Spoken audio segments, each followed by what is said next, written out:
on to part 2 of the Lorentz transformation. Let's remind ourselves what we just did in part 1.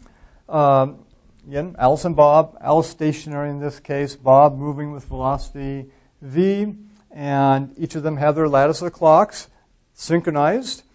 Now, of course, as we know from relativity, simultaneity, etc., that they would not be synchronized completely, but at time t equals 0, we can set up such that at that instant time as Bob passes Alice, then their clocks agree at that instant, and locations, we'll say, are at that the origin, the 0 point as well. And we showed for an event at some TB, some time TB measured by Bob on his lattice of clocks, and x sub b equals 0 at his origin point. In other words, with him in his cockpit, in his ship, we imagined a flash of light right there. So that means that's xb equals 0. Whatever time that flash of light may have occurred along here, if it occurred at his cockpit, that's where his origin is. Remember, that's his lattice of clocks.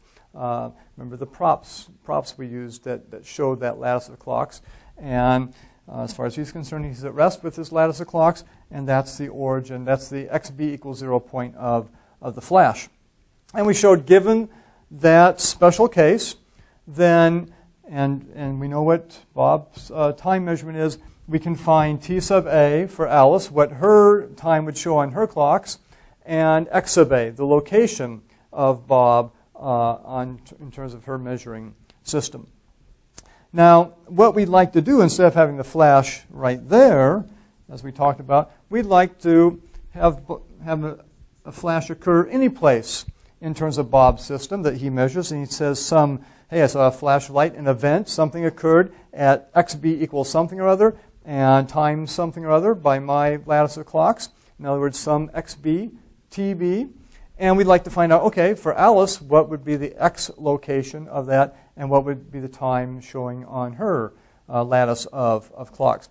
So in other words, we need some formula. We want to have, given xb and tb, we want to say, okay, xa equals something or other involving xb and tb, and ta equals something or other involving xb and tb. Sort of like what we have here. Ta equals something involving tb. Xa equals something involving tb. Xb does not occur in these formulas because, remember, the special case we did had xb equals 0. Now we want the general case where xb could be non-zero.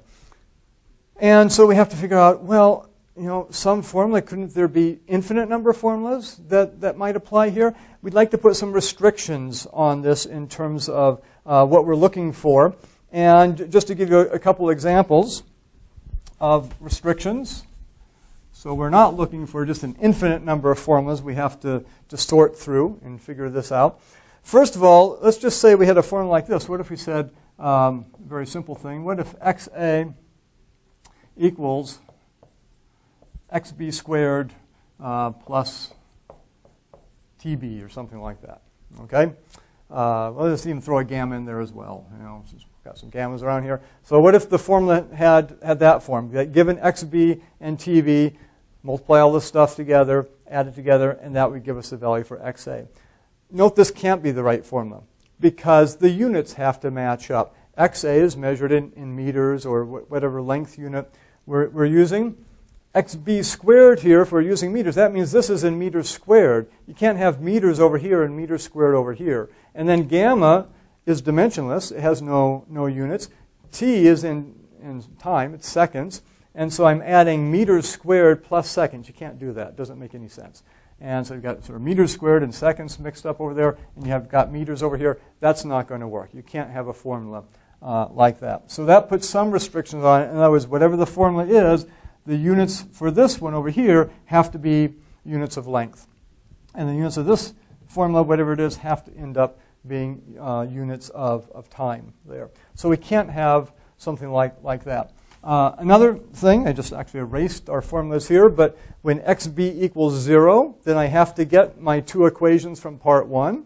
So these more general formulas have to reduce down to the part 1 equations in the case of xb equals 0. So that would be another restriction on it.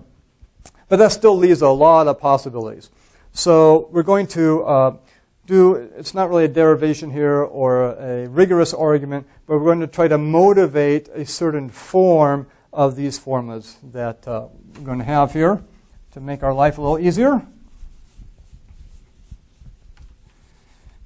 And here's the basic idea. If I'm writing, XA equals whatever over here, and TA equals something over here involving XB and TB, I can't have any XB squareds or TB squareds or square roots or stuff like that over here. Okay? I just have to have XA or XBs and TBs in either case. Why might that be a restriction?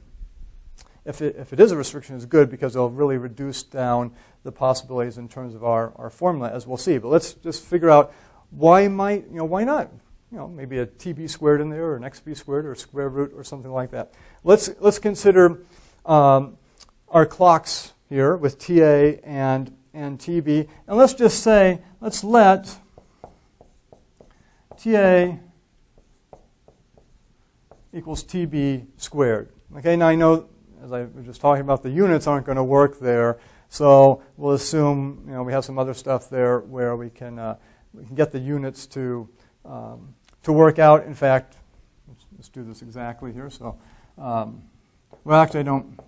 We could do something like this. So that's second squared on the top. I need to get seconds here, so I need in the denominator, I'd have to put something that involved seconds there. And so I certainly have a velocity. If I have sort of a, if you just play around with this, if I have a v involved there, velocity is meters per second. So 1 over the velocity is seconds per meter, right? And then if I multiply that just by, let's just say xb here. Okay, so xb divided by a velocity, so that's meters, say, divided by meters per second, gives me units of seconds down here. I've got seconds squared on the top, so the whole thing turns into seconds. Okay, so don't worry about it if you don't quite get the point there. The point being is I could make a formula over here such that I've got seconds here and seconds over there. But to make our lives a little easier, we're just going to assume that we're going to leave aside the dimensions and units for a minute and just say we can do something like this. TA equals TB squared. Just to show that we can't have any TB squareds over here. Why not? Well, let's think about this a minute. Let's say that Bob, okay, so we have TB equals 0, 1, 2, 3. Okay, just some times TB. That means, by the formula we're trying out here, TA would be TB squared. So it's 0 squared is 0, 1 squared is 1, 2 squared is 4, 3 squared is 9. Okay, by that formula, TB equals that, and just plug in the values, and we get the TA values there. It's a little strange here. In fact, the point we're going to make is that the distances between ticks, say, on our clocks have to be uniform. Okay? Note the distance here. I've got 1, 1, 1. Here I've got 1, 3, 5. Okay? Why do they have to be uniform? Well, let's do this argument here. T sub b equals 0, 1, 2, 3. I could just as easily on Bob's clocks, we can also move clocks forward or back again, right? We can set them, we can calibrate them, just sort of like daylight savings time, or sometimes you do, depending on what time zone you're living in, what country you're living in as well, whether you use daylight savings time or not. But very easily you can recalibrate your clocks, set the origin, set the 0 point or whatever you want, and you're measuring elapsed times. It shouldn't affect anything. It shouldn't affect your answers in terms of when you set your clocks, in terms of the elapsed time between one event and another event. So for Bob's clocks, I could just as easily reset it and move it forward a second, so that instead of 0, 1, 2, 3, I had 1, 2, 3, 4. Okay, wouldn't make any difference to Bob in terms of his measurements. But look what happens when you then use this formula and put it into Alice's clocks and her times. Then it becomes, well, this is 1 squared, 4, 9, and 16. So whereas with Bob, the distances between the times between each event, still the same, 1 second, 1 second, 1 second. So I got 1 second, 1 second, 1 second. No change between if I had events at 0, 1, 2, 3 versus 1, 2, 3, 4. Just moving the origin for our time scale.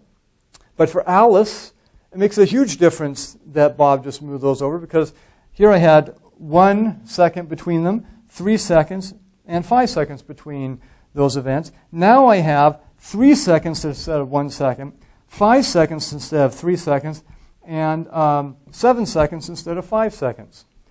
So if I have things like TB squared in there and square roots and things like that, it messes up the timekeeping system.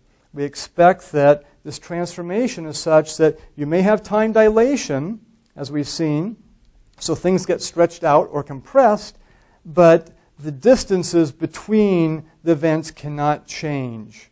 Okay, so if Bob has 1 second between events, it's fine to Alice to maybe have 1.5 seconds between those events, but it's got to be 1.5, 1.5, 1.5 to match up with Bob's 1, 1, 1, or whatever the stretching or contracting factor happens to be. You can't have 1 and then 3 and then 5 and so on and so forth. So I realize that's a little bit of a hand-waving argument. It's not a rigorous argument, but that's what we're going to use here to say that you can't have any TB squares, XB squares, cubes, square roots, anything like that.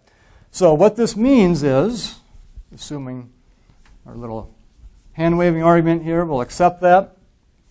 For our equations is something like this. And actually, let's write TA first.